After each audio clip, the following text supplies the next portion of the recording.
relief. There wasn't a light at the end of the tunnel, there just was a sign. It said, do not come here. I thought, oh no, what the hell have I done here?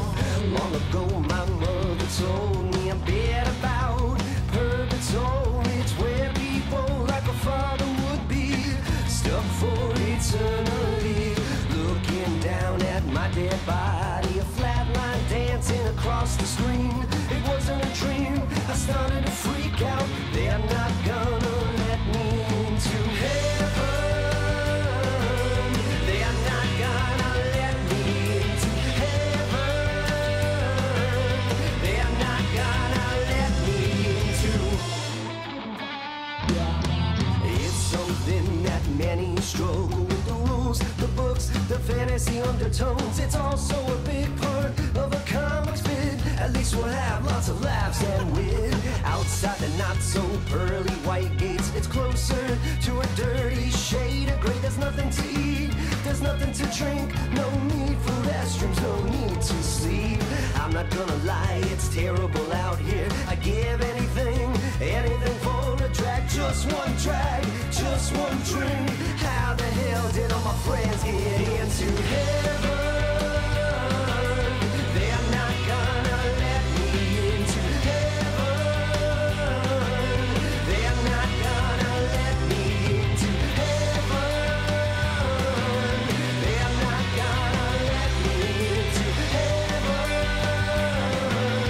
They're not gonna let me into.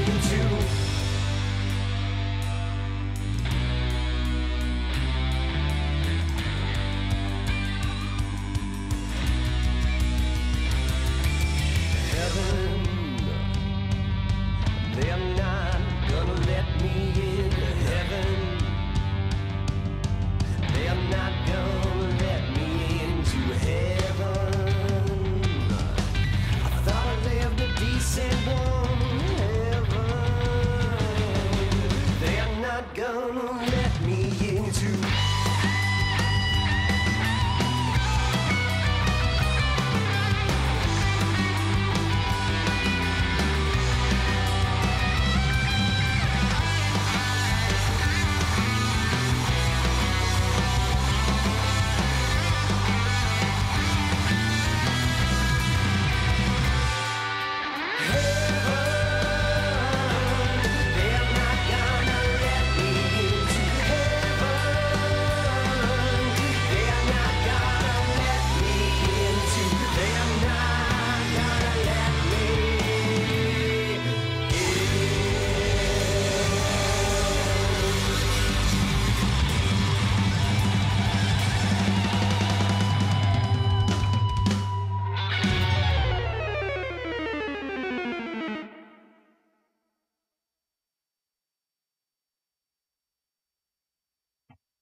Good morning, good afternoon, or good evening, and welcome to the Vanguard.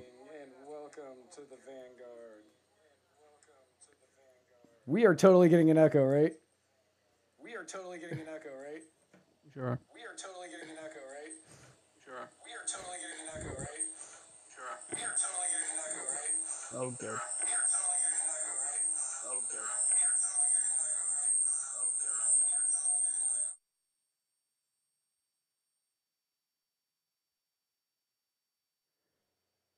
I don't know where that's coming from. I don't know where that's coming from. I don't know where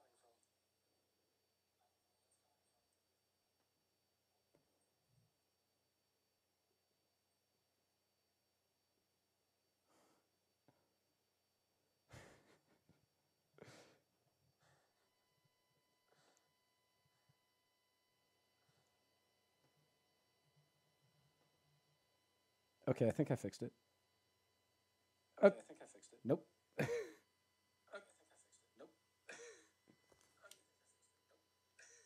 Not on my end. Everything is. I bet I did it. Okay. So. Hey, everybody. Sorry about that, everybody. I have so many things. Steven has so many things to keep track of. Damn, Steven. That damn Steven. He's going to let us go live without fixing the audio. Without fixing the audio, yeah. Immediately, I started breaking out in sweats because I was like, I don't know where that's coming from. It's Steven. It's Steven's fault. Yeah, that is straight Steven's fault. All right, so first and foremost, let me thank Low Tide Kava Bar for the kava that I'm drinking on today's episode. And let me thank LeBleu for my pure drinking water. LeBleu. LeBleu. LeBleu Lavanaka. LeBleu Lavanaka. LeBleu Lavanaka to everybody out there. Exactly. So what I discovered just now is that the delay on Twitter is basically nothing. Yeah, there's no delay on Twitter. Is that why is that what the audio was coming from? Yep. The audio was coming from Twitter, and luckily Steven was able to catch that quickly and not make us look too foolish at the beginning. A rare good moment for Steven. A rare good moment for Steven. A rare good Steven moment. Yeah, so Periscope has like no delay. It's pretty much like what Caster puts out goes directly to Facebook has a 17-minute delay, but YouTube's like 2, Facebook's 10. Yeah. Periscope, you're catching us as live as you possibly can. Exactly. It's like a phone call. Right. So this week has been, from a news standpoint, insane. Absolutely insane. Insane. I can't. It's so insane that I need my microphone closer to me. When Spike and I were discussing today what we were going to talk about on today's show, because, again, this week has just been absolutely nuts, as I'm certain all of you already know, because you're very intelligent people. But we were sitting there going back and forth on news stuff to talk about today, and then he mentioned something, and I said, oh, yeah, also let's talk about this other event. And he was like, oh, my God, how did I forget that? Yeah, that happened a few times. Yeah, and we were sitting there looking at it, and it was like, not only is this one news thing that we forgot huge, but it's also what we figure we need to lead with. That's how big it is. But in this in this week of news, it got buried. Buried. Yeah. This week has been absolutely insane in just the sheer number of newsworthy things that have happened, or at least newsworthy to us. And our lead thing we almost didn't say. Yeah, we almost didn't talk about it. It would have been an absolute travesty. So going right ahead with it, we're all possibly going to die very soon. All of us, like nuclear winter. And here's why. California Congressman Eric Swalwell was talking on Twitter about guns and how, and I'm not sure how it actually started, but I think it started with someone else saying something like, we would fight, gun confiscation or something like that. And he said basically, well, good luck. The U.S. has nukes. Our government has nukes. Yeah, I mean, technically he's not wrong, but he's not wrong. He was actually correct that the U.S. government does have nukes. But he just condoned the United States government using nuclear weapons on its own country. On the United States. The ultimate self-goal, by the way, or own goal, would be nuking yourself because some people didn't want to give up their AR-15. That's about it, reducing gun violence, of course. Right. And what better way to reduce gun violence than to kill everybody with nuclear weapons, which is technically not a gun. Which I'm pretty certain we cannot own legally. Yeah, no, that would definitely be a disproportionate response. That would be the actual what is it? Using a sledgehammer to kill an ant analogy.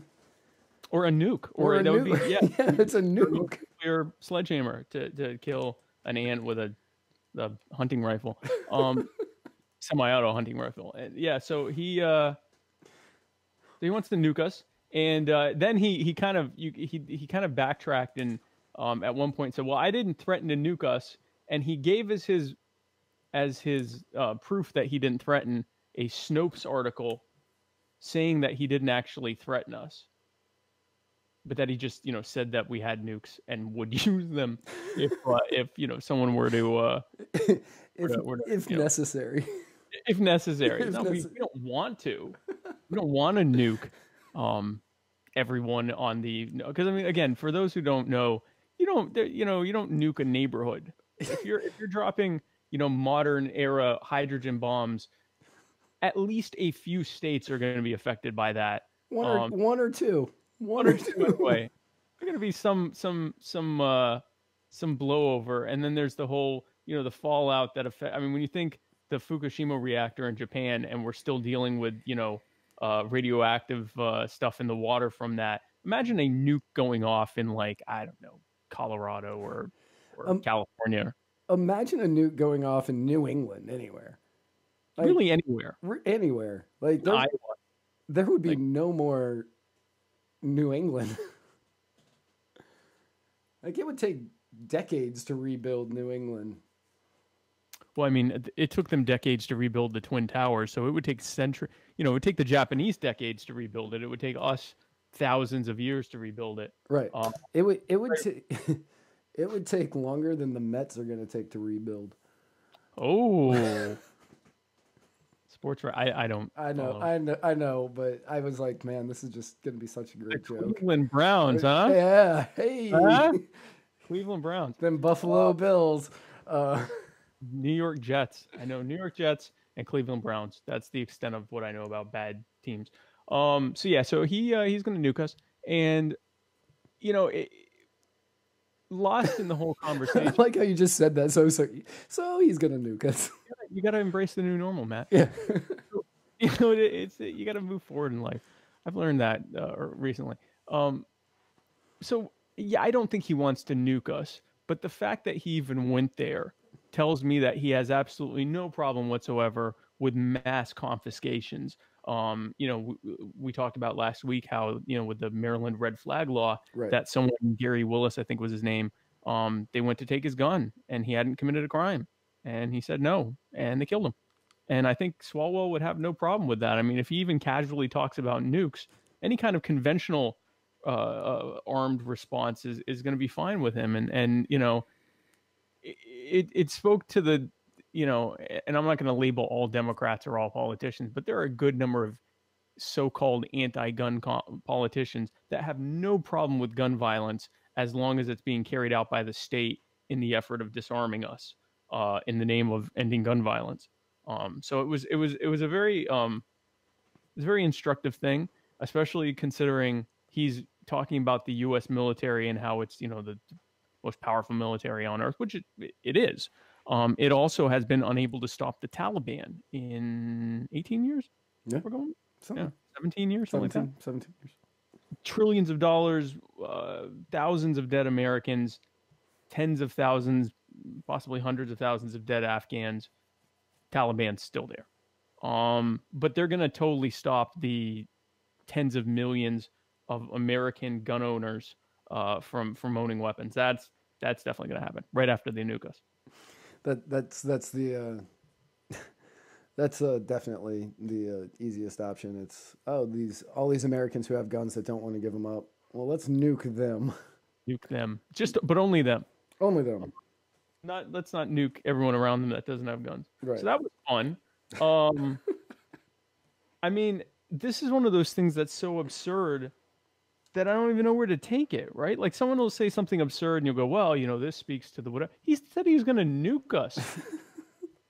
Like, this is one of those where you, like, call the police and say that, someone threatened to hurt you.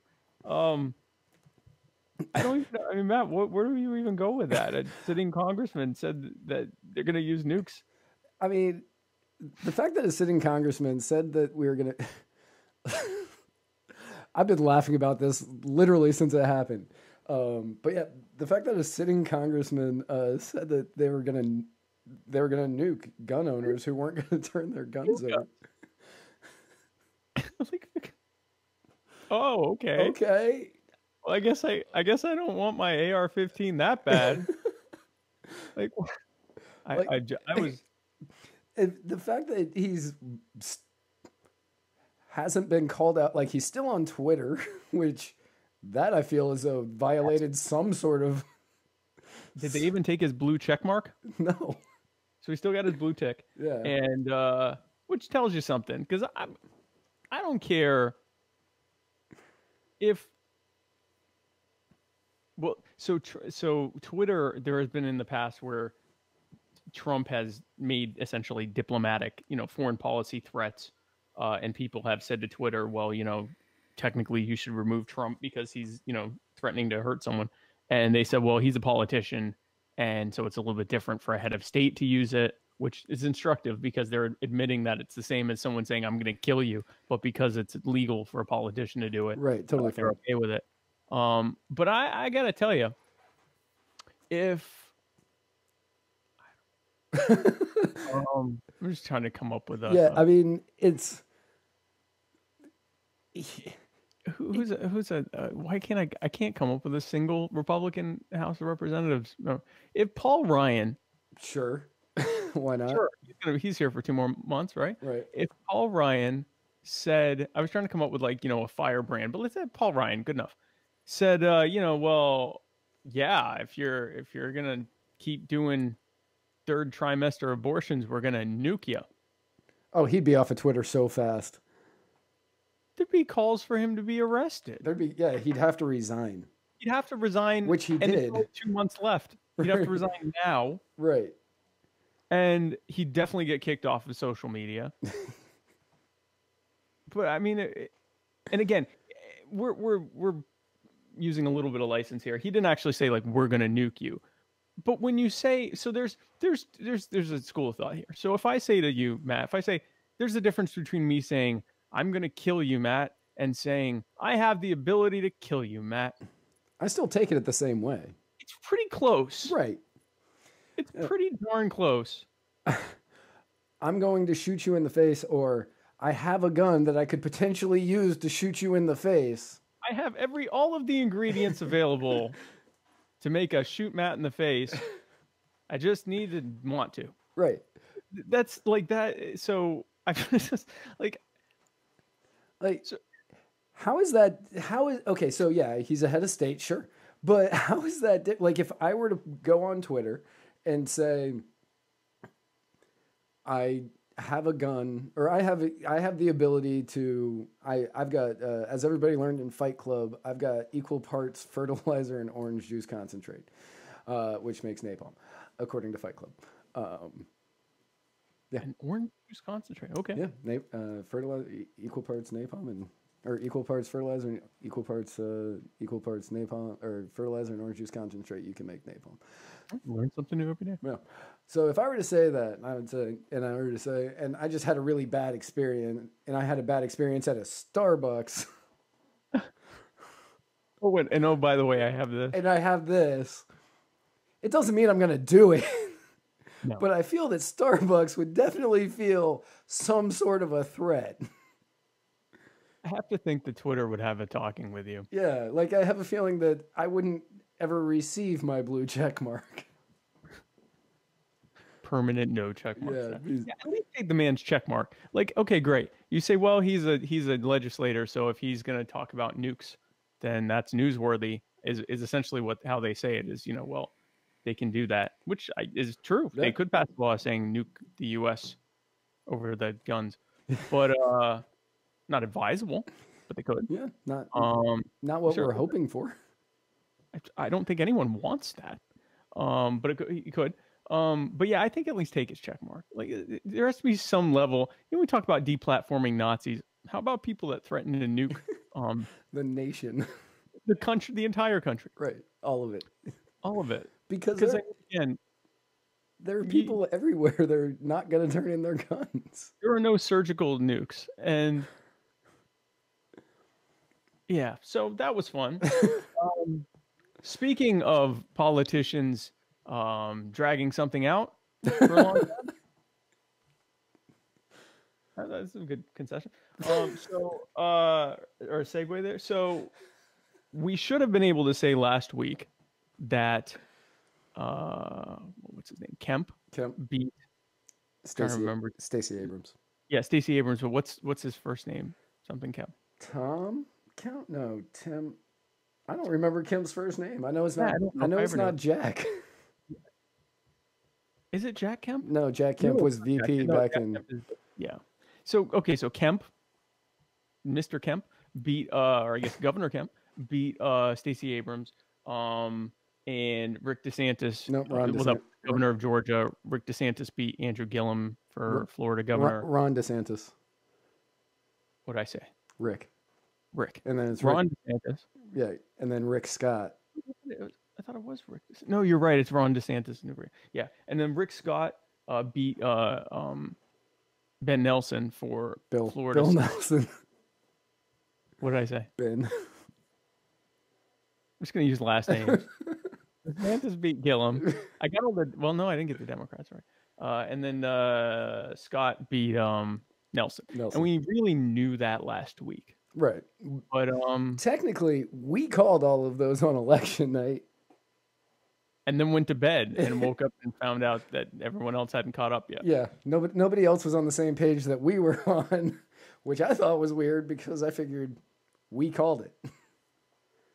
Should have listened. They should. Again, guys, if you need to know what's going to happen, you only need one news source. Happens, then there's no better source than here, because we called those 3 elections like over a week before any of the majors did. Right. We did. Or even the election boards. Yeah. We called all of those the night of the election. I saw the lead and I went, that happened. Yeah. Like, I mean, once it's over like 1,000 vote spread, okay, well then that's over. Pretty much. So that's what happened. So they finally conceded. I did hear that all 3 of those people are just accepted jobs at movie theaters. In the concessions department. Oh, in the concessions department. Cleveland Brown. So they I've been waiting to use that joke for 3 days. It's beautiful. It was a beautiful joke. There have to be more concessions jokes that we can make. I'm sorry. I'll work on that. So they finally did.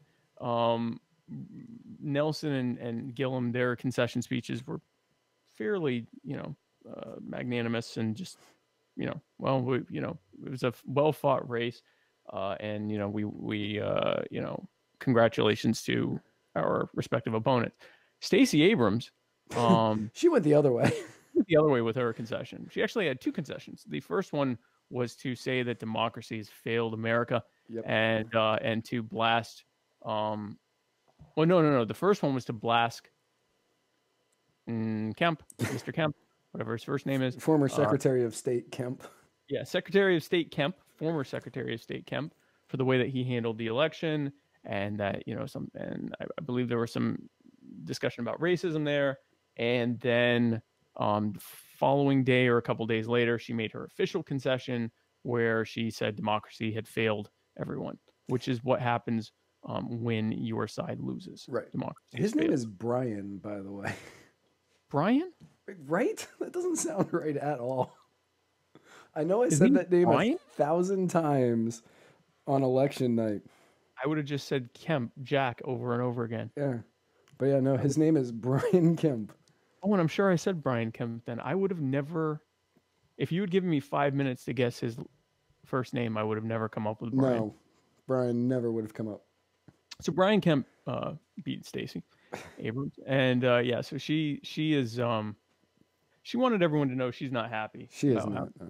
She's not happy. She's not happy. And honestly, I don't think she should be unhappy because she came. I mean, she didn't win. She didn't come. I wouldn't say she came close to winning, but it was a lot closer than you would expect a governor's race to be in Georgia. Like, that's a fairly Republican state. And she did, I mean, she came almost close enough to force it into a runoff. Right. She still lost, but I mean and she's relatively young, so I mean there's no reason she couldn't run again. So she was really angry, and people keep, when I ask, why are you, sure that the election was stolen, and they talk about that there were a few, I guess there were a few voting machines that were delivered without the plugs or something. Yeah, they just stayed in the wrapper or something like that? Yeah, they didn't have the plugs. But I haven't heard of, and maybe there have been, I haven't heard of anyone that actually wasn't able to vote, or at least not to the scale that would have changed the outcome of the election. Right. So, yeah, I mean that. Yeah, people all over Georgia, well, all over the country. I don't know how much this is actually happening in Georgia, but just based on social media and news outlets and things like that, people all over have been talking about how there was voter suppression by Brian, by good old Brian. Brian now. Yeah, by Brian out in Georgia, and that he had planned this entire thing, and that some of the voting machines had never gotten opened. The unbelievably racist voter ID laws kept people from voting, and because they didn't have ID. Because they didn't have ID, right? There was a third one I don't remember off the top of my head, but they were talking about how there was all this voter suppression happening. A bunch of voter registrations had been incorrectly removed. Right. But those people were still able to vote. They were given a provisional ballot. They had to have their ID anyway, so they gave their ID, they put in their information, and as far as I know, their ballots were still counted. Right. And even if, because people say, well, you don't know that all of them were counted. Well, unless it was to the magnitude that it actually changes the outcome of the election, then it doesn't really matter. If 200 people, it's one thing to say that's unfortunate that happened, but if 200 people were completely suppressed of their ability to vote, it still doesn't change the outcome. If 2,000 were, it still doesn't change the outcome of the election. So here's my thing with democracy. I'm the resident anarchist here. So this is how democracy works. It works that you have, was it Stalin that said that it doesn't matter who votes, it matters who counts the votes? Yeah, I think that sounds Stalin. That sounds very Stalin. Be it, but I think it was either Lenin or Stalin. That's how democracy works. The way democracy works is that you have people that everyone hates that are in charge of counting who voted, and they also have an immediate self-interest in it going their way. In this case, literally the guy who was in charge of the elections, the Secretary of State, was the guy running for governor. But even in Florida, you have Brenda Snipes, who just resigned. Yes. Who is Thank God. What's that? Thank God. Who was the supervisor of elections for Broward County. She's a Democrat. Everyone knows she's a Democrat. She runs as a Democrat. She has a vested interest in Democrats winning. And it's impossible to have, unless everything is machine run and then someone still has to run the machines, it's impossible to not have bias in there. So if Stacey came into this election knowing she was going to be running against I like how we're now on first name basis with all these people. Brian and Stacey. Right, Brian and Stacey. Yeah, so Stacey knew that she was going to go up against Brian. Right. She knew he was Secretary of State. Yep. She knew all of this stuff. And now she's upset because it didn't go her way. And I'd say the same thing if it had gone the other way around and, Brian Kemp was saying, good old Brian was saying, well, she told illegals to vote and that's why I this is how democracy works. And if you're going to play by the rules of democracy, you don't really have much of a position to get upset if it doesn't go your way. Yeah, if you're going to play by the rules of democracy and actually play by the rules of democracy, which Florida doesn't. We don't. I get that now. I've lived here for half a decade, and if we get an election right, that's worth celebrating. But yeah, since 2000, we've screwed up most of them somehow. National election. Yeah. There was a really famous one about 20 years ago.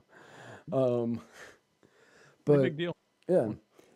But if you're going to play by the rules of democracy, the odds are 45% of the people are going to be upset, and they're going to bitch about how democracy doesn't work.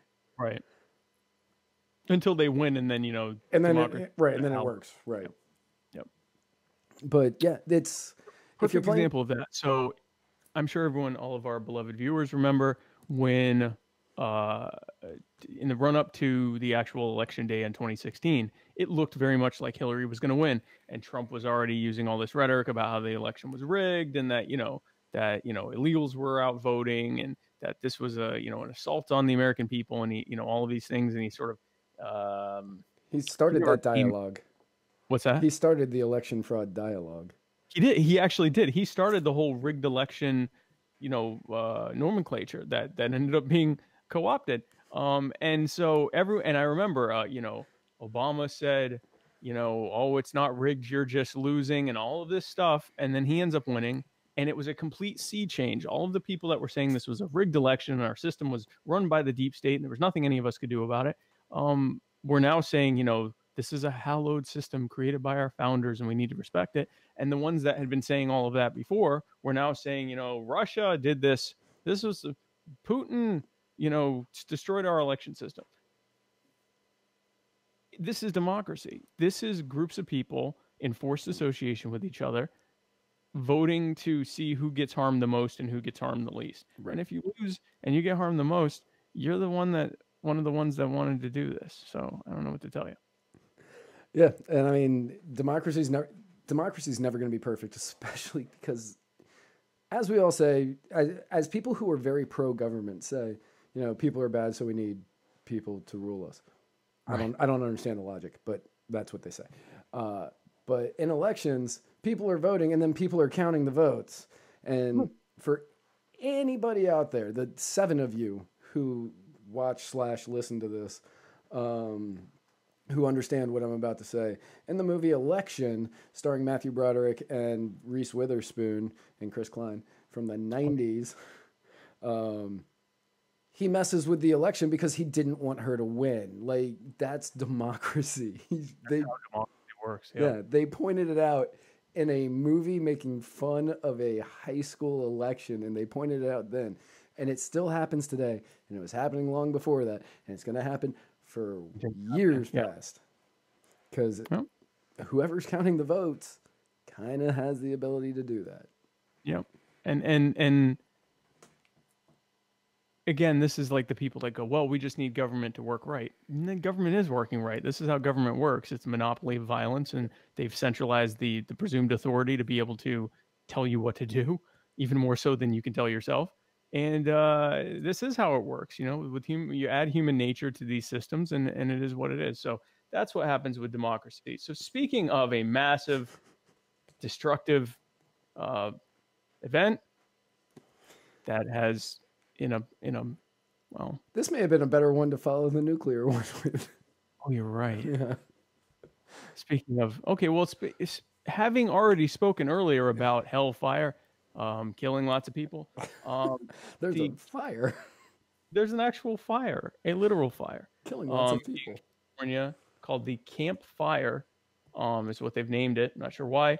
And it has killed, as of when I read it. Yeah, I was going to say 3 o'clock this afternoon. It was 77 people. Yeah, it was 77 people as of earlier today. Still hundreds. I think the number of people missing is still going up. And it's absolutely devastating. I have friends that live out there that are hours away from the actual fire who are saying that, the sky is thick with smoke and it's affecting their breathing. And I mean, it's an absolute nightmare what's happening there. And of course, because this is how politics works, we're seeing the blame game happen between Trump and Governor Brown, Jerry Brown. That I know. That one I know. I think he's been a governor there since the 70s. Exactly. Yeah. So he's been governor long enough for me to remember that. And park officials, I think, are getting in on the blame game. Mostly it's Trump blaming people, right. But then there's also people that will look you straight in the eye and tell you that Donald Trump is doing this. Like, his policies are why I don't know if people remember when Hurricane Florence was headed towards us. Someone wrote an article in the Washington Post that said Donald Trump is responsible for this hurricane. And they're doing that now with the fire. And Trump is blaming the California government. He's also saying that the president of Finland has a special message for all of us, which is to we need to rake the leaves, and that'll stop the fires. So that was helpful. Thank you for that. That is that okay? So that's where that meme came from. That's what. So Trump said that he was talking to the president of Finland, as one would, Right, and that the president of Finland said something like, "We're a forest nation, and we don't get fires like this. So we rake our leaves." And so I mean, it's good advice, really. I guess so. Like I don't know a lot about forest fires. I do know. I remember I was in.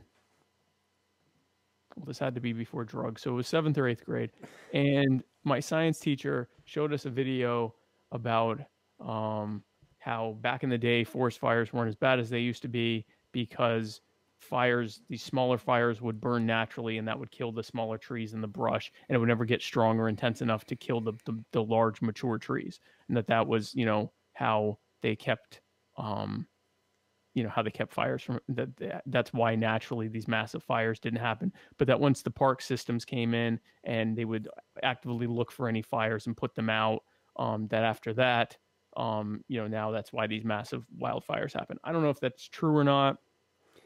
I don't know. Actually, that's actually pretty accurate. There was this, I can't really call her a friend. There was this girl that I knew for a very, very short period of time. Okay. Like a night, if you know what I mean. And her forest fires during this? Well, that was her job. She would start the fires. And she would start the fires in order, and they did a contained burns. And she was explaining to me how that worked. So I'm right. Yeah. That was many years ago, and I was very, very drunk that night.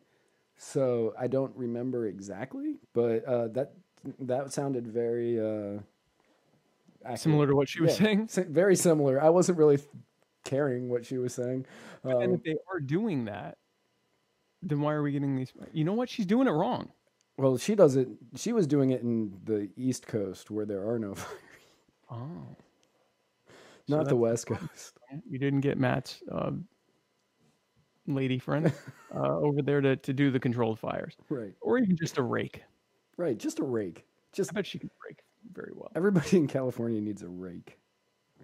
If every single Californian commits to rake 100 square feet, which is not a lot. No, it's really not. 10 by 10. That's more than enough to stop the wildfire. So yeah, so the raking, and there have been some fun memes from that. And, it sucks because this is an active disaster where people are probably still dying, and there are many more that are dead that we don't even know of. And we've become such a jaded culture that in the midst of that, we are sharing memes about it, including people that are right there. Yeah. I mean, it's not even just people that are removed from it, like us, that are on the other side. There's people right in that county are sharing rake memes. My friends in San Diego have been sharing memes from it. That is where we are. That is. As a society now. We were talking about this last night, just how we've become so desensitized to everything, and I think a lot of it's because of Facebook and Twitter and YouTube and social media in general. You just get inundated with stuff. It's constant. And your choice really is you have to laugh at this stuff or nothing. And it's all over the place. So you will see someone talk about an ethnic genocide that's happening to the Rohingya Muslims in Myanmar right now. I'm very proud of myself that I said that right. Yeah, that was good. It was good, right? Yeah, that was felt natural. Or what's happening in Yemen with the Saudi bombing of Yemen, and then the very next thing will be a puppy that that befriended a turtle, and like it's turning us into like people that can't really like have an emotional moment with something. Like we'll look at that and we sad react or angry react the thing about Yemen, and then we happy the haha react or heart react the turtle and the dog, and it's all happening in like 25 seconds, and we haven't really processed any of it.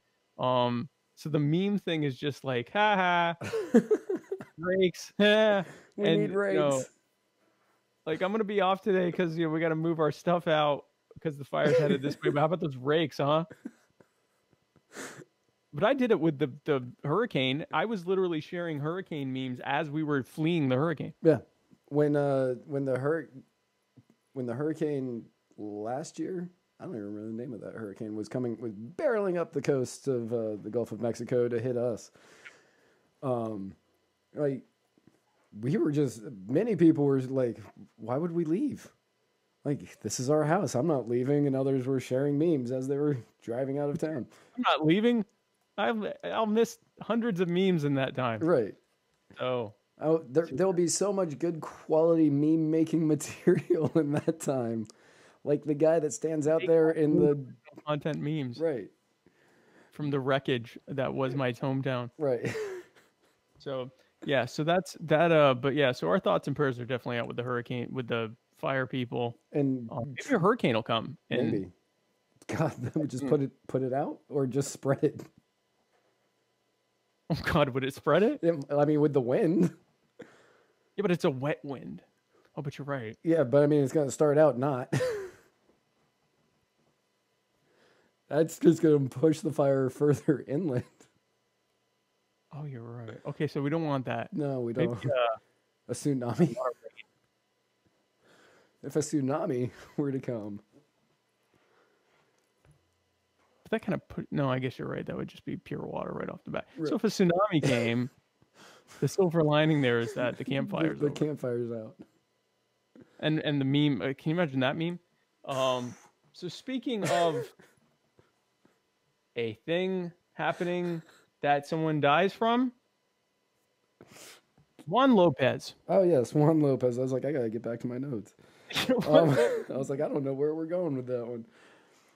So there was a shooting in Mercy Hospital in Chicago today, right? Was that today? It was 2 days ago. Yesterday or the day before. Okay. A guy named Juan Lopez goes into Mercy Hospital in Chicago. He shoots his ex-girlfriend, a doctor named Tamara O'Neill. He also kills a police officer, wounds another police officer, and kills a physician's assistant. Physician's assistant. I was going to say dental hygienist, but hopefully it wasn't my physician's assistant. Hopefully not. Did she also moonlight in Chicago? I don't know. I didn't get that far in conversation with her. Okay, well, hopefully not. And the reason I wanted to talk about this, besides the fact that it's terrible that this guy, he got presumably rejected by his ex, and so he goes and kills her, is that this was a fairly big news item, and everyone just kind of threw away whatever their predictable response was and went back to sharing rake memes. And I mean, so in this one, I was actually kind of surprised when you had it on the list. It's a typical jilted lover story. Right. Guy shows up at the hospital. Somebody came out. Another doctor or something came out and was like, "Hey man, you shouldn't be here." And he just shows the gun. And when the guy went back in to alert for help, that's when he shoots Dr. Tamara O'Neill, and he shoots her once, and then he shoots her 3 more times after she hits the ground. And then the police heard gunshots. They weren't even on the call. They just heard gunshots and they showed up. And they ended up killing the guy after he killed 2 people, after 2 more people.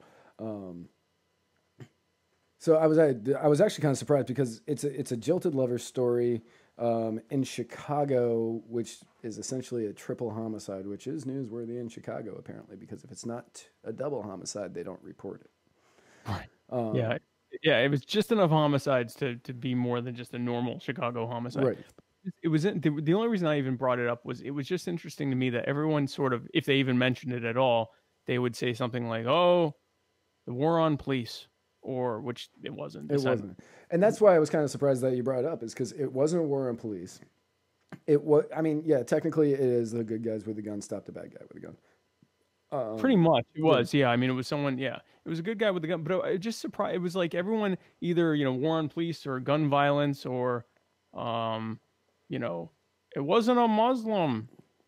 It was because now Hispanics are white. It was an angry white guy, or the people. It was a toxic masculinity. It was just weird how everyone just sort of kind of threw out something and then went back to memeing about rakes and elections or whatever. It was odd to me that I guess it goes back to what we were talking about. Like no one humanizes stuff anymore. We just sort of like I was going to say basically that is we've become so desensitized with the shooting that just happened in Southern California, right. the Stoneman Douglas shooting here in Florida. You had the I think San Antonio, Texas church shooting, the synagogue shooting in Pennsylvania, Pittsburgh, I think.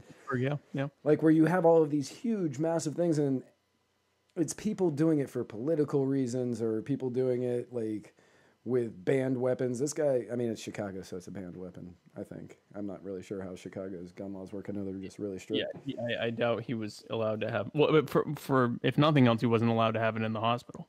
Well, he never went in. Oh. It was all outside. Rare loophole. Yeah. If you stand outside. Yeah, so he so everything about it minus like, and I don't know if he was a member of the Chicago Fire Academy, which I think, but he got kicked out.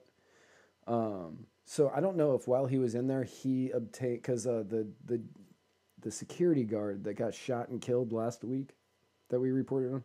Yep. He was allowed to have his firearm. So I don't know if this guy was allowed to have his firearm. So I don't know if he was legally owning a handgun or illegally owning a handgun. But he illegally killed people. He did illegally kill people. No matter which, he did illegally kill people.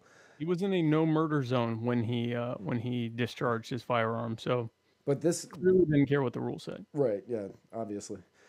But the way that I saw it was the reason that this story didn't like make a lot of news is because we have become decent. Like here in America, not Chicago, but America, if it's not, I'm going to say 7 or more people dying in a gunshot scenario, the media doesn't care because that's not, okay, this guy was an angry ex who went to kill his ex-fiance and shot 2 other people trying to get out, and then he ended up getting shot. Okay, jilted lover story, nobody cares anymore. Yeah, so it was more a commentary on how like jaded we've become. And we started it with the fire thing, but it sort of just like we started by making fun of the fires. It's what people do now. Like, I mean, it's literally like people hear something. And I mean, that's why nobody's heard of Juan Lopez. That's why when you messaged me about it, I was kind of surprised. Like another reason I was surprised, I was like, really? Juan Lopez, huh? Juan Lopez. Called Juan Lopez. More importantly, Tamara O'Neill, rest in peace. Yes. And to the police officer and the physician's assistant. And the physician's assistant and the police officer. It's terrible. Speaking of a thing happening that I don't have a good segue here. So yeah, Trump has not had. I was like, I have no idea how you're jumping from one Trump to the next. Here. Had a good week in court. Speaking of not having a good week around others, 2 different things that judges have blocked Trump. The first one, so Trump with this caravan that's coming from Honduras and is now in part of the caravan's now in Tijuana. Oh, have you seen the videos of that? I've seen many videos of that. God, and the people in Tijuana are pissed off. Like, they don't want people there. They don't want them there. They're basically squatting there. Yeah. And again, and so I'm a freedom of movement type of person. I'm not a fan of immigration laws to begin with. There's also such a thing as just like squatting, and and in their defense, you've got thousands of literally penniless people who are subsiding. I saw a video. It was a mother that has traveled from Honduras to. She ended up deciding to stay in starts with a T, somewhere in Mexico, not Tijuana, but somewhere else in Mexico. She decided to stay there. But these are people that like literally have nothing. They don't have any food. They're going to shelters. They're begging for food. Some people are stealing. Like they don't have anything. And so, or at least a lot of them don't have anything. And so they're basically everywhere they go, unless there's a camp or something set up for them, they just end up squatting everywhere. So the people of Tijuana are pissed off. Trump introduced an asylum ban that said an executive order stating that the only way that you'll be allowed to apply for asylum is if you go to one of the border checkpoints, that you can't enter illegally and then apply for asylum. Even though I guess apparently, and I was surprised to hear this, apparently there's a law that says that if you're applying for asylum, you don't have to enter the country legally, which I found interesting. That's interesting. I didn't know that. It was weird. So yeah, and it turns out it's like I looked it up. It turns out it's true. So the judge was well within his right. So a judge blocked his executive order and said you can't do that. There's a law that says if someone's applying for asylum, they can come however they want. And Trump went out today during a press thing at the, I think in the Rose Garden, and he blasted the Ninth Circuit. He went off on them so hard. He's like, the Ninth Circuit is making it where we can't, if you're on our side, you're going to lose, and we just have to spend more money at the Supreme Court. And I was like, whoa, like he went off this morning. Well, I know he said he was doing his pardoning of the turkeys, and he said that, I'm pardoning the turkeys, but this might get overturned by the Ninth Circuit. Don't hold your breath. And which was funny. And but honestly, like when I first heard that the judge had blocked it, I'm like, this is a judge with an axe to grind. The people that I was first hearing it from, they were all conservative, so they were like, he was appointed by Obama, and it was like, yeah, okay. I looked it up.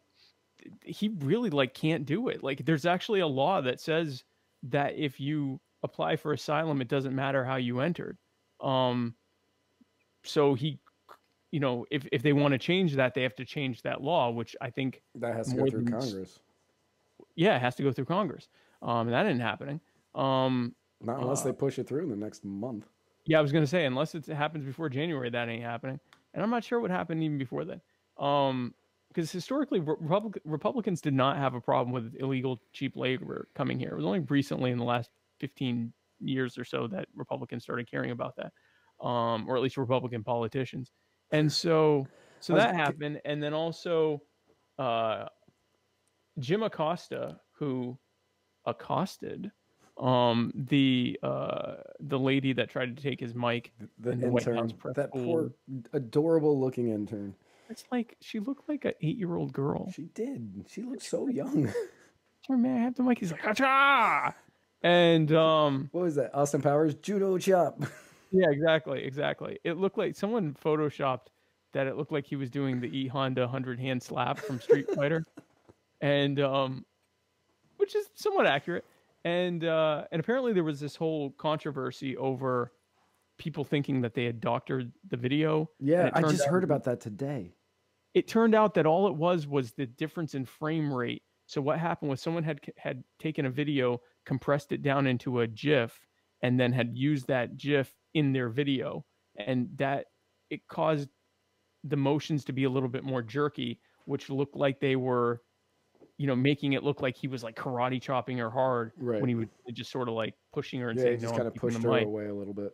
Well, right. Pushed her arm but down. It wasn't like a true, so it was doctored, quote unquote, by just compression, but it was just an odd aside. And I hadn't realized that was even a controversy, but so a judge, possibly the same, I don't know, probably not the same judge, told Trump that he had to give Jim Acosta his press pool pass back. Right. And I'm not sure why. Okay, so there is the reasoning behind it is because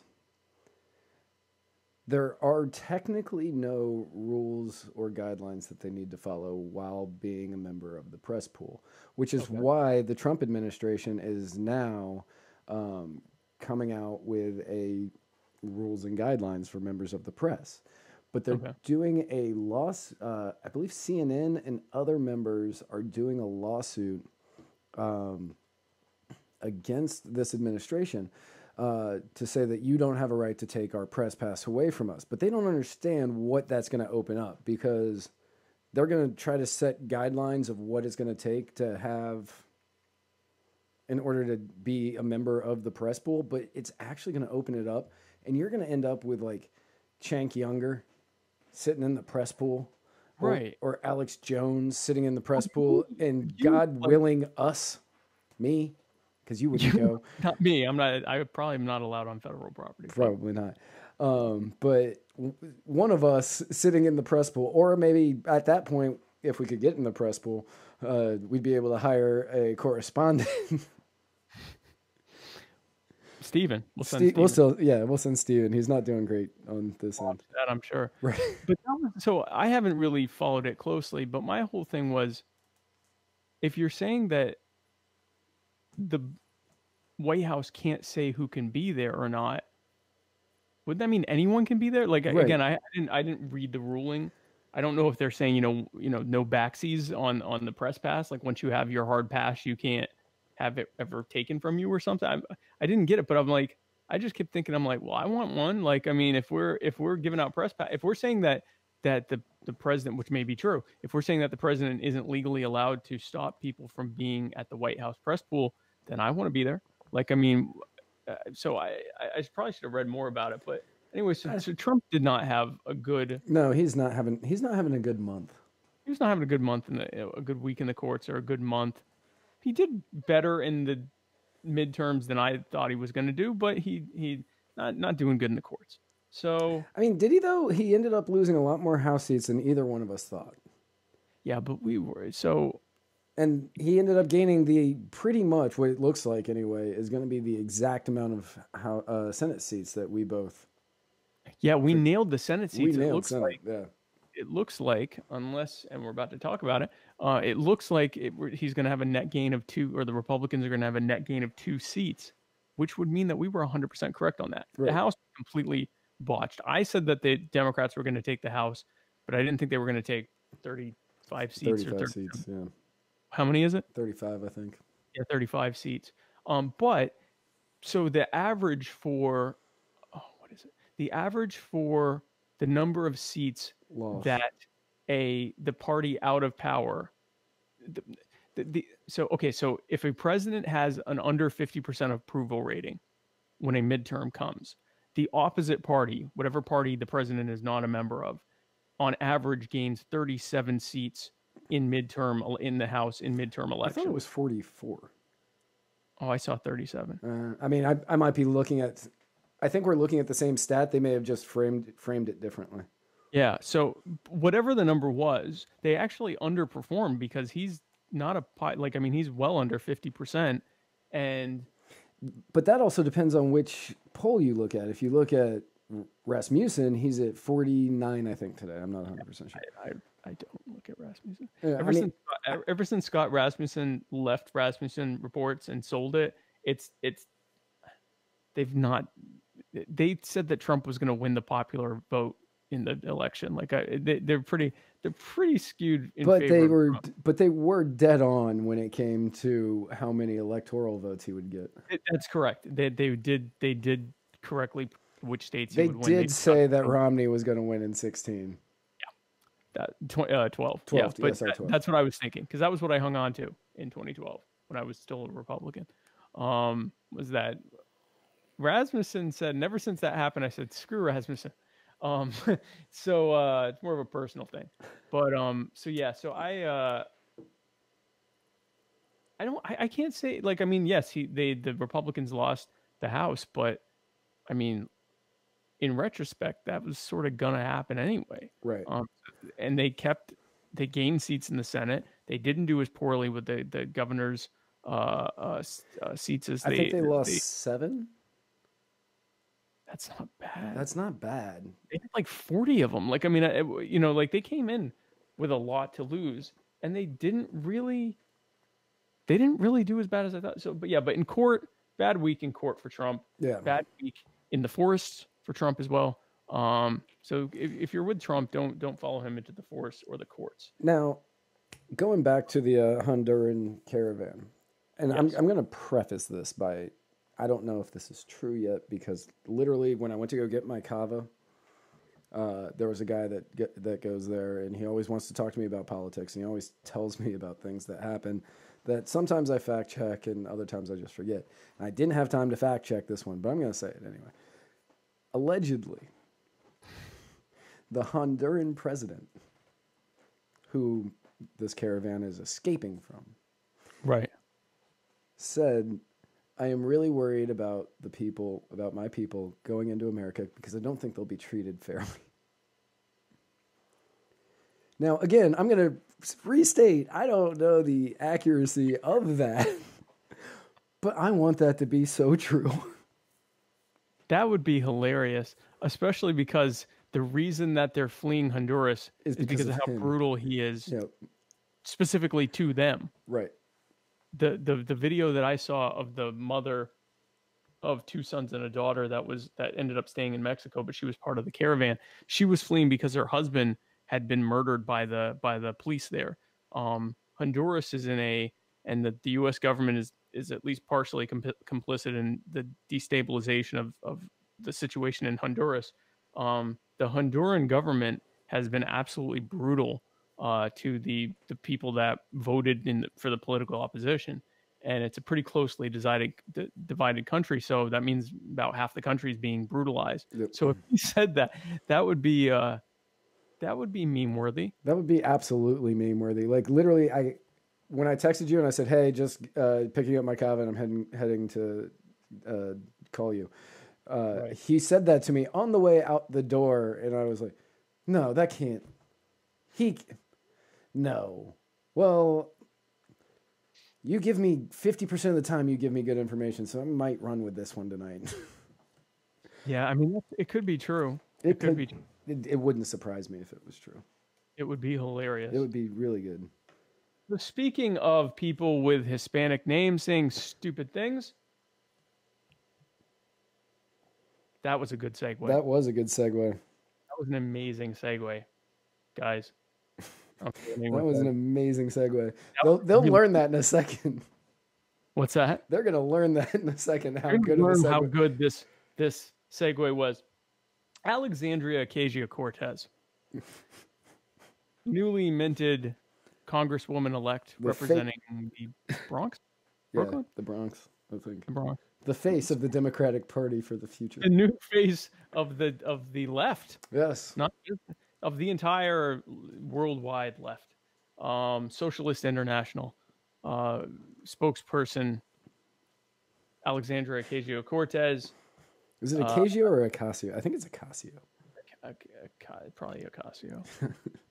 Alexandria, we're on first. We're Brian and Stacy and Alexandria. Right. She said that she wants to. She said, we can, if we fight, we'll be able to get back all 3 chambers of Congress. And then she goes, no. Wait, no.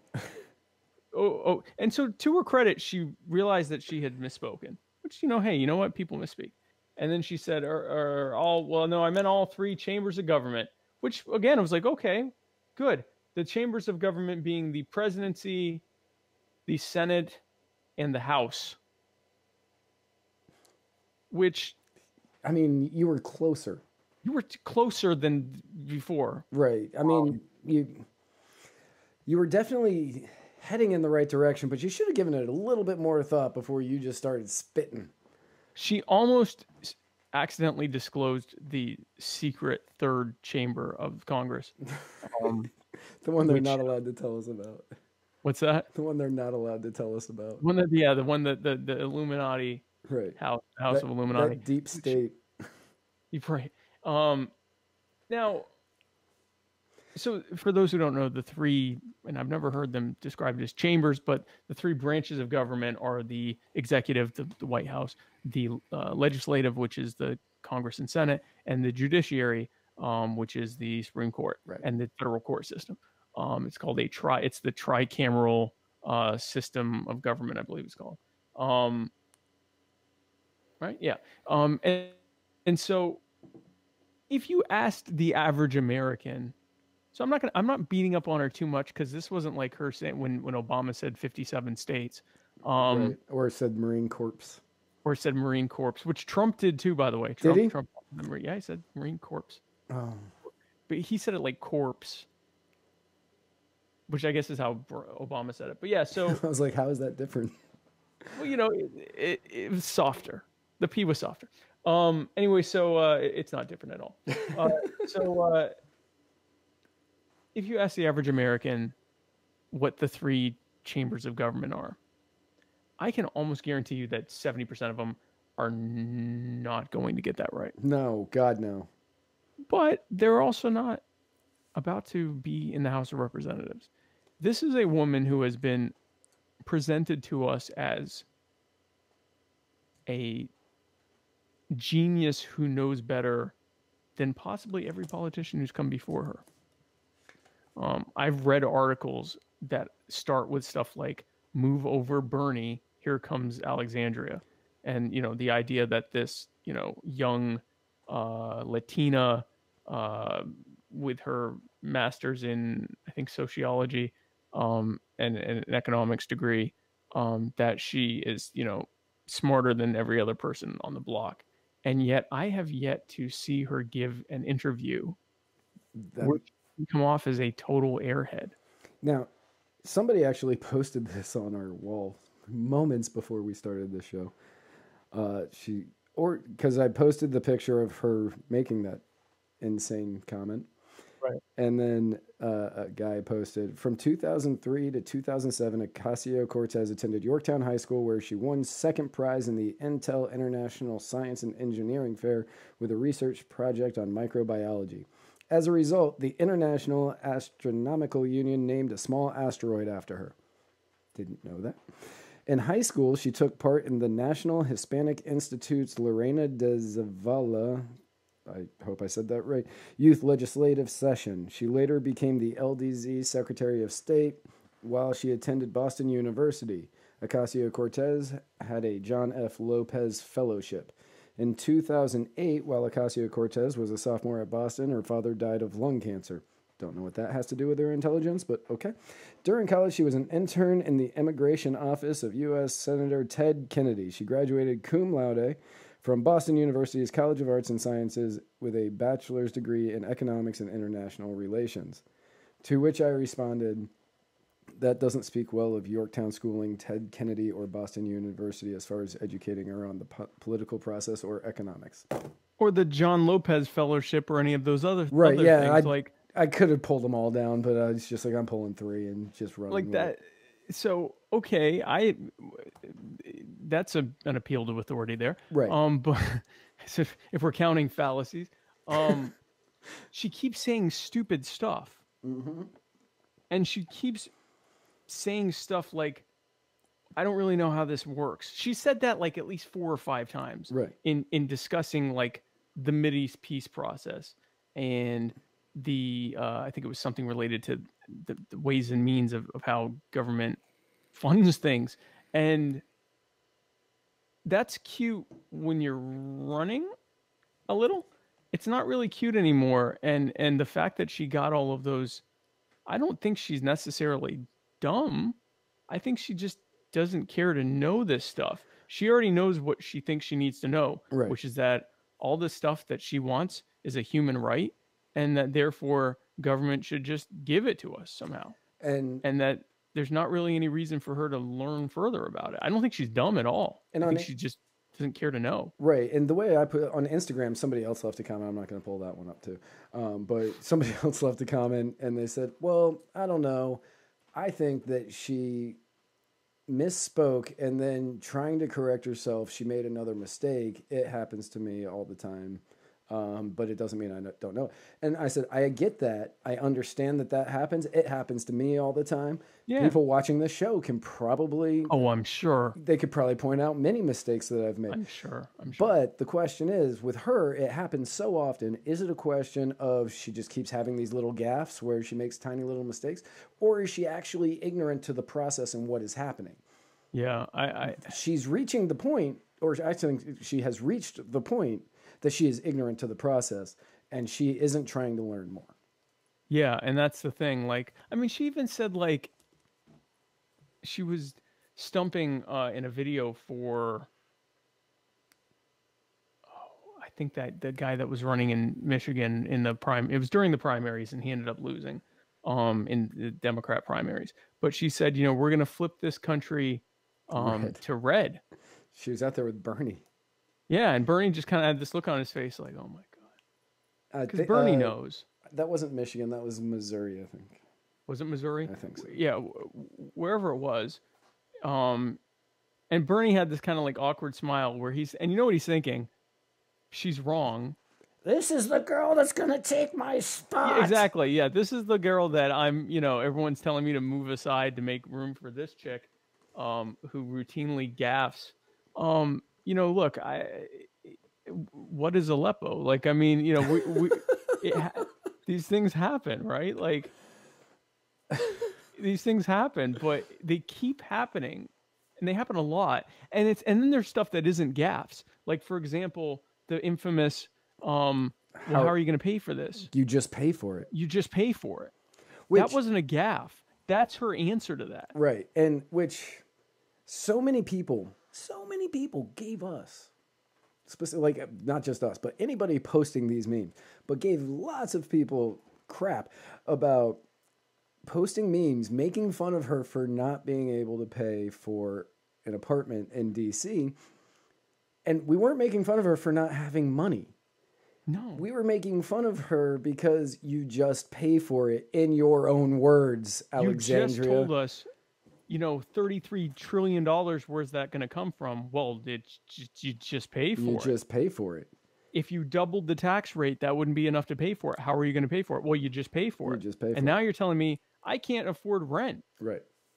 And that's where... Just pay for it. So many people were like, why are you poor shaming her? We're not poor shaming her. We're making fun of her because you said you just pay for it. And then when I found out you had $15,000 in savings... That was the other thing. Yeah, it's like, screw you. Now she has less than $7,000. Yeah, I saw someone posted she only has $7,000. And I'm thinking, this is the sweetheart of the left. She will be fine. Yeah. She will be fine. And what happened to the other 8? You just pay for it, Matt. You just pay. I mean, it's you probably one for it. You just one of her suits. You just got you. Well, that was the other thing. Like that photo that she was in, like her shoes enough would be like 2 months rent or something like that. And that's probably they just put her in those clothes. They may not. I'm certain that was all gifted. Yeah, probably very legally. Oh, I'm sure it was totally legal. Yeah. So I'm not poor. Like, I wouldn't poor shame anyone. It's like you said. No. You don't get to say, "Well, pay for it." Okay, well, pay for your rent then. Like, what do you want? Well, I don't have the money. Oh, really? I thought that didn't matter. Apparently, if you want the government to run that way, why don't you run that way? Exactly. Just pay for it and worry about it later. Yeah. So speaking of a person refusing to say something that makes sense. This Donald could be. Trump. I was gonna say, are you going for the last one or the one before it? Because both work. Actually, both works. But I like the order, and you're gonna see why. Okay. So Donald Trump has essentially reportedly refused to go after the Saudis for the Khashoggi. Khashoggi or Khashoggi? Khashoggi/Khashoggi. I put assassination, but it's like torture and murder, and they chopped him up. Brutal murder that they did of Khashoggi, who is he a U.S. citizen or a green card holder? I think he's a green card. I was trying to find that today, and I could not find that he was a U.S. citizen. Because I keep hearing people refer to him as a citizen, but my understanding was that he was a U.S. resident, not a citizen. Right, and people are super upset about this, and I get it. Like, what happened to him was awful.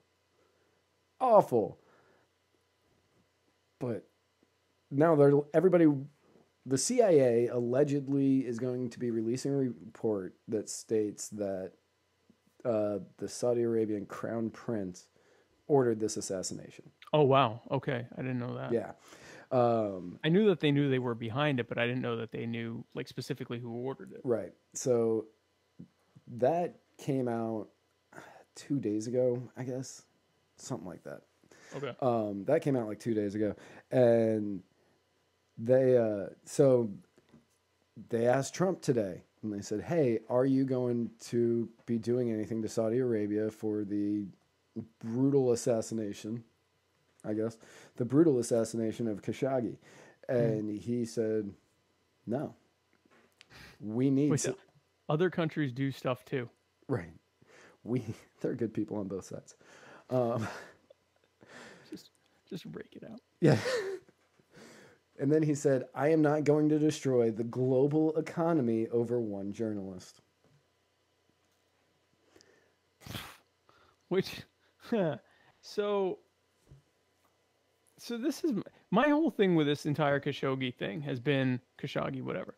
First of all, he is not the sweetheart he was painted to be. And I'm not saying he deserved to be chopped up and murdered, but like, this was a guy that palled around with, terror groups and all sorts of fun stuff. So, I mean, he wasn't just a journalist that was critical of the Saudis. That's why he got killed, was because he was critical of the Saudis. But this was a guy, this was truly a live by the sword type of guy. Again, not going to say he deserved being chopped up. I don't think anyone deserves that necessarily. But, so that's the first thing. Second of all, everyone's really upset that the Saudis did this. Where is your energy and anger about what they're doing in Yemen, which the U.S. government is helping to pay for? Right. Or that was the other thing. Trump said, if I do something to the Saudis, they will begin to get their military, their weapons and military crap.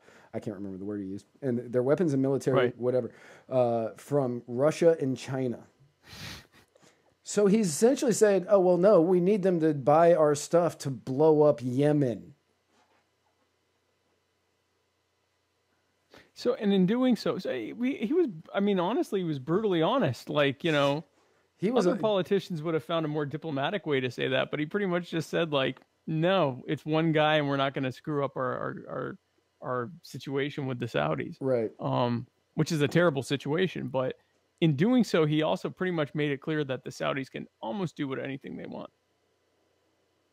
Pretty much. There's a lot of things they can do. I mean, they're already bombing the ever-living crap out of Yemen. Yep. Whether or not this guy was an American citizen, he at least was allowed to be here. He was at least an American resident. Yeah. Right. He was at least allowed to be here. They cut up somebody that was an American resident, even if he wasn't an American citizen, for saying bad things about their country and their government. Actually, other than those two things, like I know Saudi's done so many awful things, but those are the only two that have been in the news this year that I can remember off the top of my head. Well, and I mean the way that they treat their own citizens, like I mean the way that they treat the women people on a regular basis, like it's terrible. The way they treat women, the way that they treat homosexuals, the way that if you were transgender, no, you're not. Not there. Trans have a head. Yeah. You're sans head. If you're gay, you're being thrown off of a building, over 10 stories tall. Like the way that they treat their citizens is awful, and everybody's getting upset over this journalist because he's a member of the media. Because the media was like, "Oh, they can't do this." Yeah, but instead, it's one thing to bomb like poor brown kids in Yemen, and murder however many children. And you're brutal. That's bad. Don't hurt a journalist. Right. It's pretty much what they're saying. Blow like this Yemen, is one of those. Kill all the gays that you want. Kill all the as trans many people. homosexuals as you want. Leave the journalists alone. Right. Women can't do anything. Women's rights are non-existent over there. But you killed one journalist. You probably killed multiple journalists, but you killed one that we all know and like. So. Right. You killed this one specific journalist, and now I can't believe Trump wouldn't do anything. Now, granted, his answer was not great. It was not a good answer. It was it was true. It was a brutally honest answer, but it was not a good one. It was a brutally honest answer. But it was not a good answer. It was not a good answer.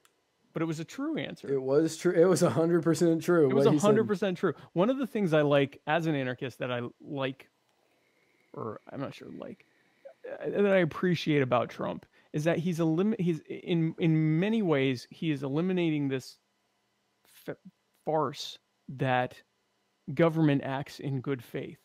He's very clear often about how brutal government is. And people get upset and they go, "You're undermining our institutions." And it's like, no, he's just saying how it is.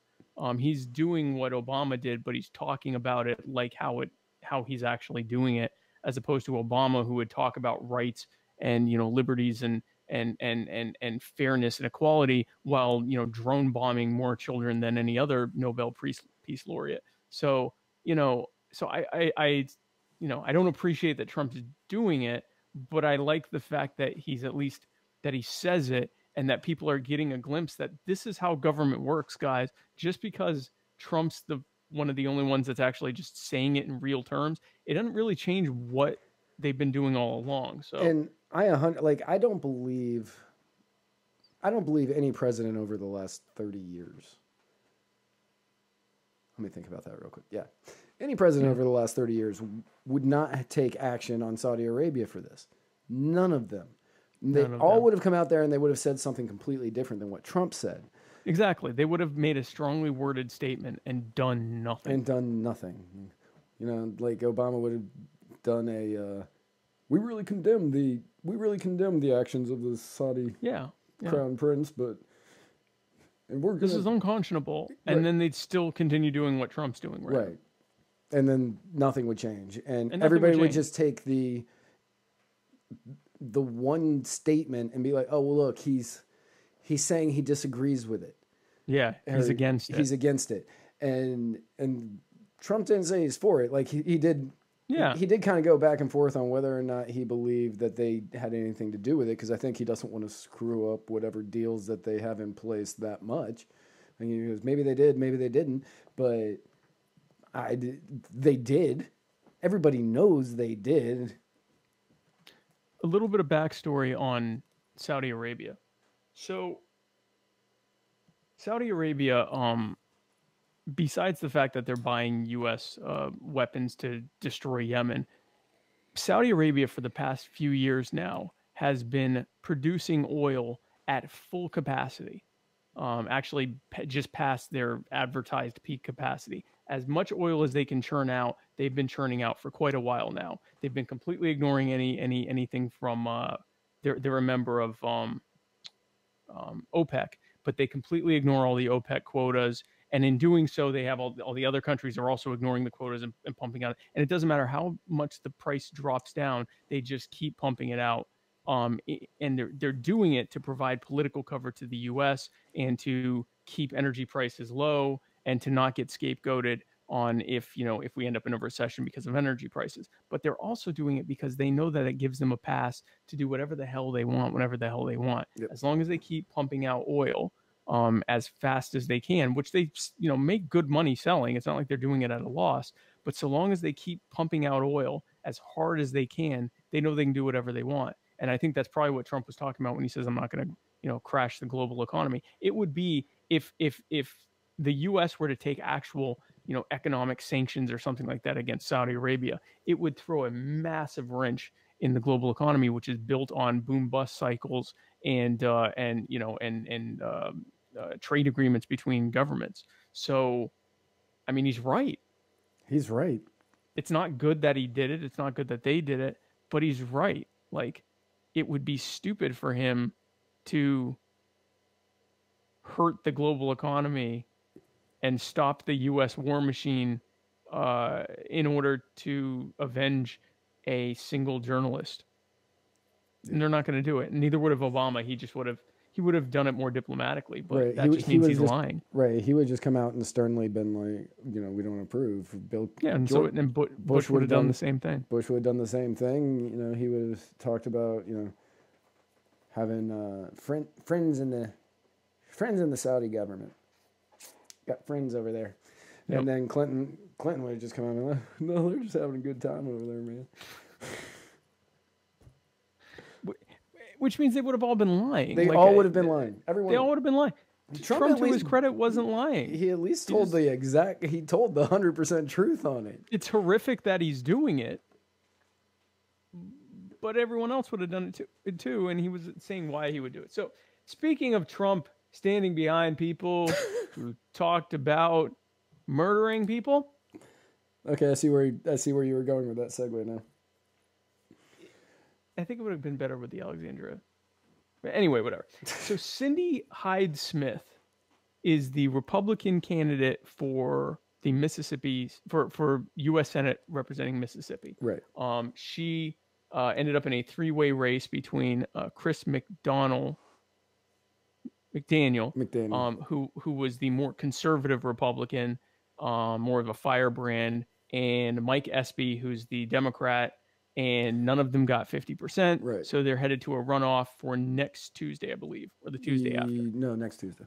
It is next Tuesday? Okay. So a week from today, we'll know what happened there.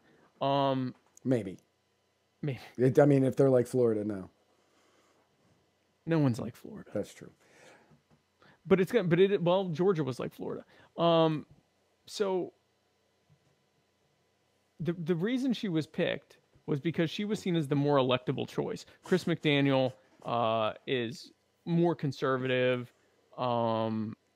He could have been painted as a neo-Confederate and all this other stuff. So the idea was that this Cindy Hyde-Smith, who by the way was a Democrat up until 2010, that she was the more electable, but a Mississippi Democrat, but a Democrat, that she was the more electable option. Well, guess what she did?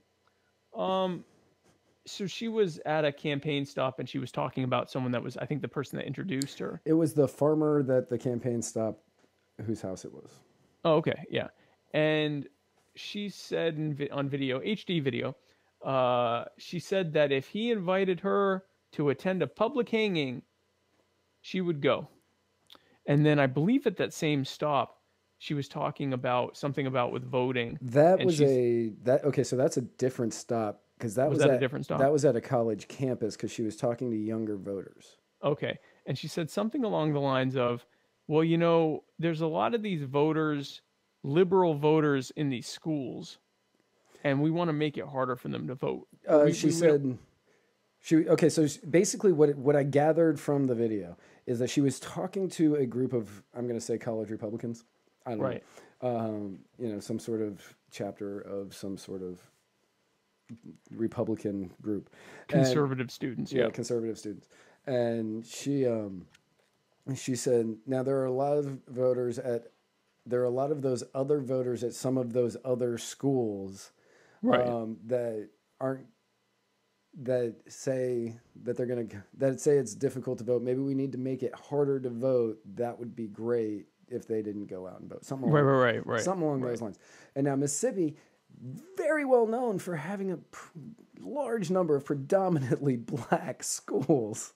Yep. They also have a long history of public hangings of black people for the crime of being black often.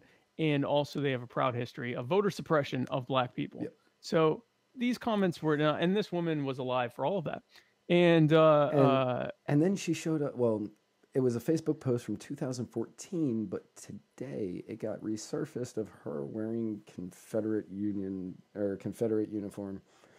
Now, granted, I'm going to give her a pass on this one because she was wearing this at a Confederate museum in Mississippi, and it said, "This museum is great. You get to learn a lot about Mississippi history here." Right. So it's not like she adorned this Confederate uniform and went out in the streets. She was at the museum. And part of her tour, they said, "Hey, would you like to wear this?" And she said, "And sure." what year was that she was wearing it? I think it was 14.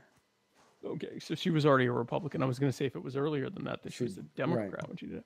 But Democrats before 2010 are basically Republicans. So. Especially in Mississippi. Right. None of I've seen some people that have tried to say, well, she was just saying, that's an old saying, public hanging. I'm like, I'm from the South. I have never once heard that in any other term. I live in Horry County, South Carolina. Okay. There are neighborhoods that are still a large house with a white family in it, surrounded by a bunch of trailers with black families in it, that at one point almost all of them descend from the owner and the slaves, and then which then became the property owner and the sharecroppers, and they all still live around. Like, I mean, there some of the most brutal stories from slavery and segregation are from this county and this state. I've never heard a single person casually mention, well, I'd go to a public hanging if you invited me. I've never heard that. No. And I've heard a lot of stuff. I mean, a lot of stuff. I grew up in Virginia, which obviously not, still part of the South, kind of, sort of, like, depending on where you are in Virginia. My part was definitely in the North. But, you know, people always made fun of me from coming from this backwoods area. And I said, no, that's West Virginia. And we, which, you know, they were the side on the North, which is weird. But I know, really. They were the Union side. They were the Union side. But people always made fun of me about stuff like that. And in all honesty, like, I don't remember any huge event of racism happening in my town growing up. Like, I know here in St. Pete there was a huge race war in, like, 98 or 99. Oh, really? Oh, yeah. It was real bad, apparently. I was just learning about it the other day. It was real bad down in South St. Pete, which is predominantly African American. And then something happened, and I don't remember what the guy said it was, but it essentially started a race war here in St. Pete. Oh, wow. Yeah. I'd never heard of that. No, I need to look more into it because I want to know more. But and yet, in your time in St. Petersburg, you've never heard anyone talk about a public hanging. No, I've never heard anybody talk about a public hanging. I've never, like, all of my, like, Tennessee, Virginia, Florida have been the places I've lived the most amount of time in my life. And all of them in the South. Yeah, all of them in the South. And I had to think on Tennessee for a second. And in none of these places did I hear anything of public hangings. Did I hear anything about stopping black people from voting? Stopping black people from voting. I've never even heard anybody talk about stopping well, I've heard people talk about stopping Democrats from voting. But yeah, I've heard of the, don't forget, Republicans vote on Tuesday and Dems vote on Wednesday, or vice versa, Democrats say. Like, I've heard that kind of stuff. Yeah. I've never heard, like, veiled references to stopping HBCU students from being able to vote. Right. So as a result of this, some polls have her only a few points ahead of Mike Espy, the Democrat that she's going to be running against, or that she is running against, that she's going to face off next Tuesday. He is black, and a large number of black Democrats are either in Mississippi now or are working their way there. Cory Booker, Kamala Harris. There are a few others that are coming. Similar, I'm sure Hollywood will be there soon.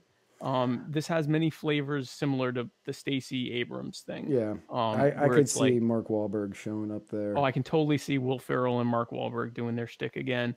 Oprah, I can see all of that. I'm sure that Obama will. Oh yeah, he's got to make an appearance. If he doesn't, that just says what every progressive black Democrat has been saying about him for a while now, which is that they were there for him, he's not there for them. Right. If he doesn't show up, then they were 100% right about him. Did he show up to Stacey Abrams? Yes. Okay. Yeah, he showed up for Stacey, and I think he showed up for Gillum as well. He did show up for Gillum. Yeah, I'd have to think he's going to show up. But Trump's going. Trump is holding rallies. Now, this is how tense this situation is. Trump shouldn't have to hold rallies in Mississippi. Like, this should be an easy election. And I have to think that McDaniel right now would be doing better than old public hanging. Miss Public Hanging. Public hangings and nukes is the casual verbiage that's being used by the polite society now that are in the halls of Congress. Yeah, so we've got, I forgot his name. Eric Swalwell. Yeah, Swalwell. Eric Swalwell. Yeah. You've got Eric Swalwell, who is talking about nuking people if they don't want to give up their guns. And then you've got Senator Cindy Hyde-Smith, who's only been senator since, like, May. Right. You've got Cindy Hyde-Smith talking about talking about public hangings and actually using voter suppression against Democratic voters. I'm not gonna say that she's saying. Yeah, because in her defense, she never actually said like we need to stop black people from voting. Right. She just said she was talking about Democrats, but she said that would be great if we could do that. But this is in a state where like 2/3 of the Democrats are black. Like Right. This is not a northern state where you got a lot of white Democrats. Right. So like when you say Democrat in like a Mississippi or an Alabama or a South Carolina, I think in South Carolina something like 60% of Democrats are black. We kind of know what you're saying when you say that. So I don't know. Are we going to do a prediction on who wins this? We can. I still think it's her. Yeah, I still think she's going to win.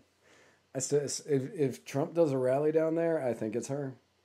I think she's going to win because the bell ringing that I saw was that she was as low, and it was a private poll, so they didn't release the crosstabs, and it was a leaked poll that she was only 5 points ahead. Well, that's solid.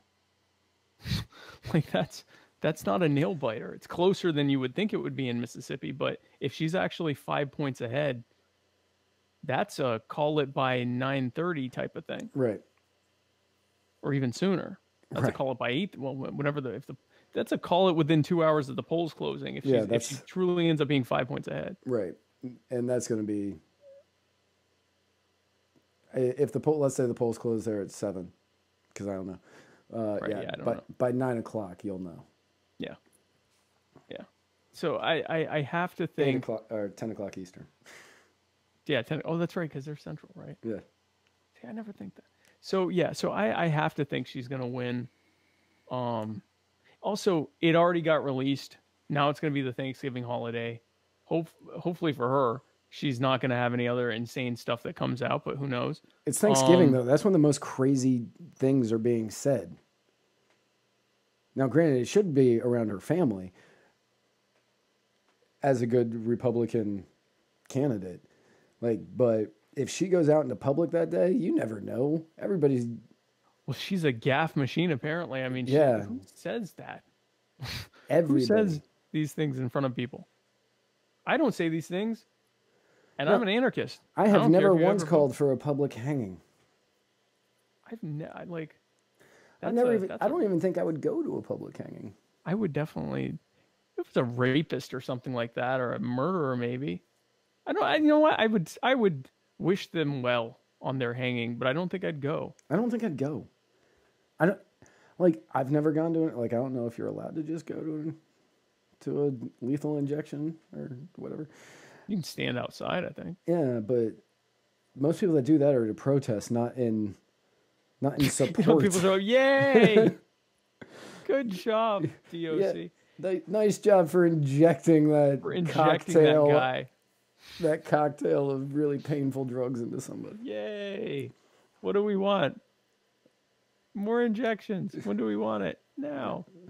So yeah. So I don't know. I mean, maybe she won't. I think I would say she's 3/4 likely to win it. I don't see her not winning it. She would have to do something and this is going to be crazy.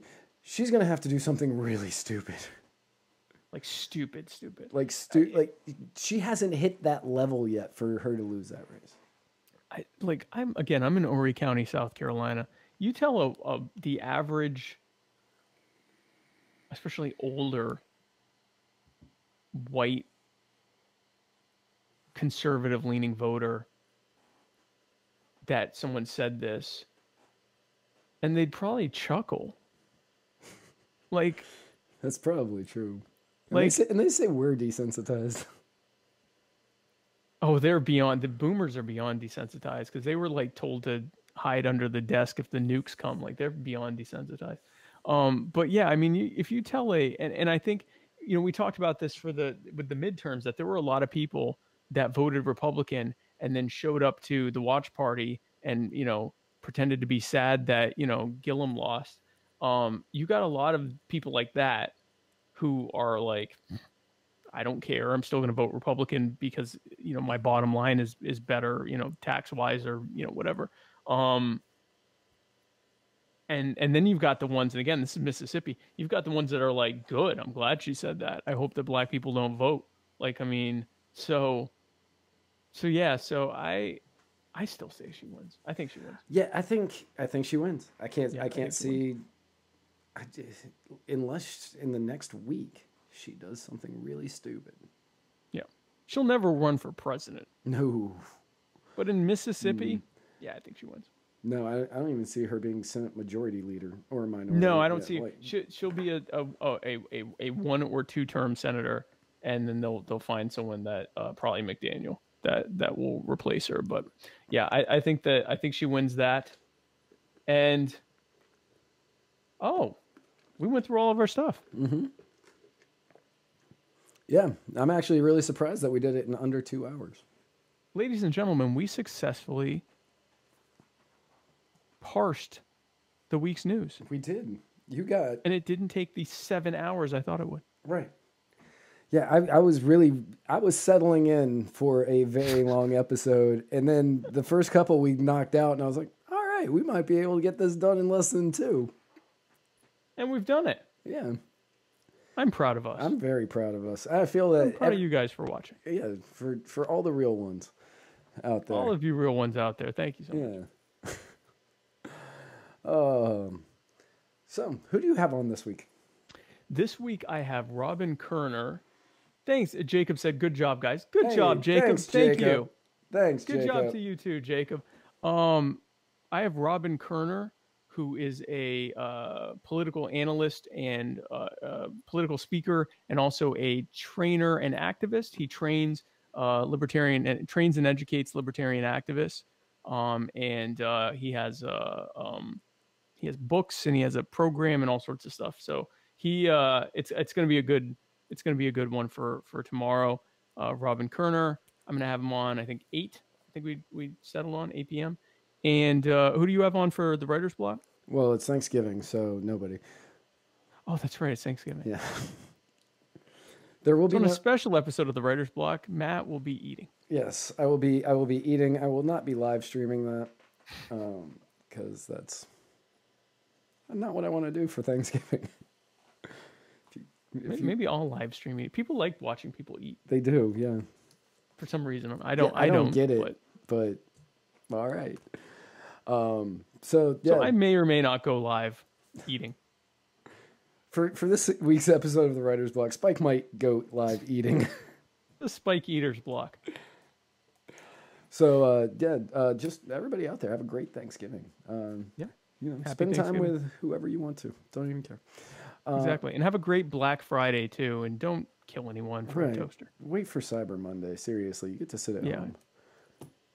Just relax. Like, there are some great deals out there. No one has to die.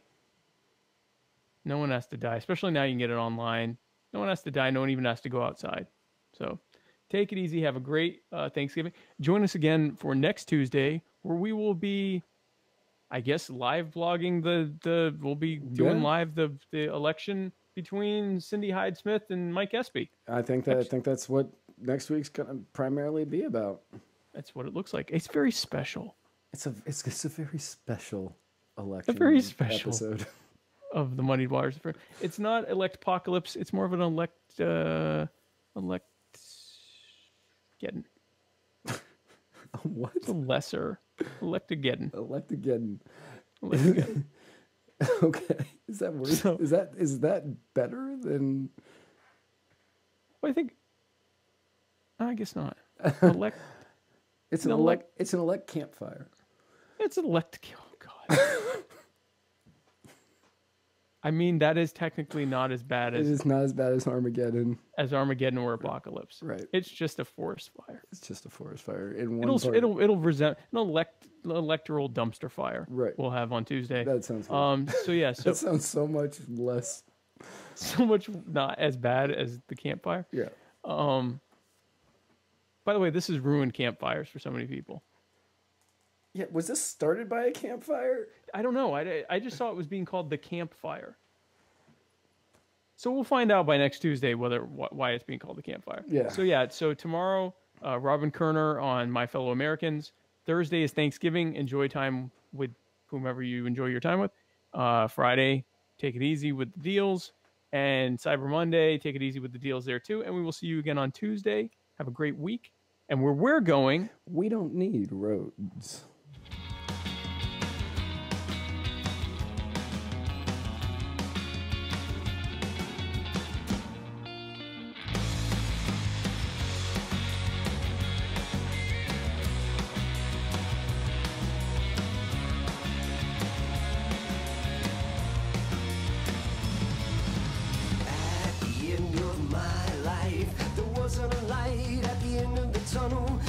Was a sign, it said do not come here. I thought, oh no, what the hell have I done here? Long ago my mother told me a bit about purgatory. It's where people like a father would be, stuck for eternity. Looking down at my dead body, a flat line dancing across the screen. It wasn't a dream, I started to freak out. They're not gonna let me into heaven.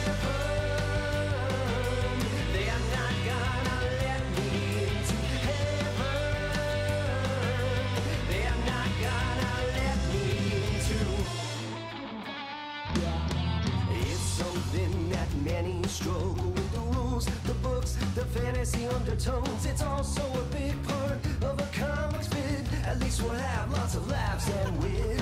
Outside the not so pearly white gates, it's closer to a dirty shade of gray. There's nothing to eat, there's nothing to drink, no need for restrooms, no need to sleep.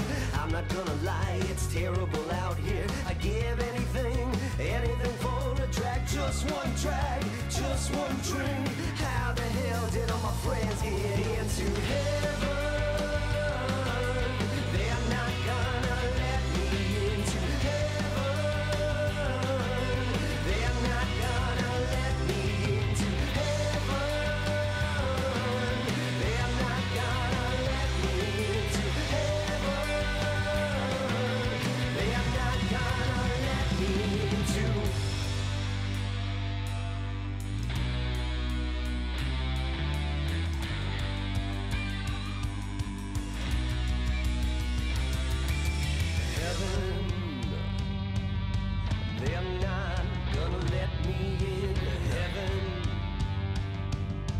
They're not gonna let me into heaven. They're not gonna let me into gonna let me into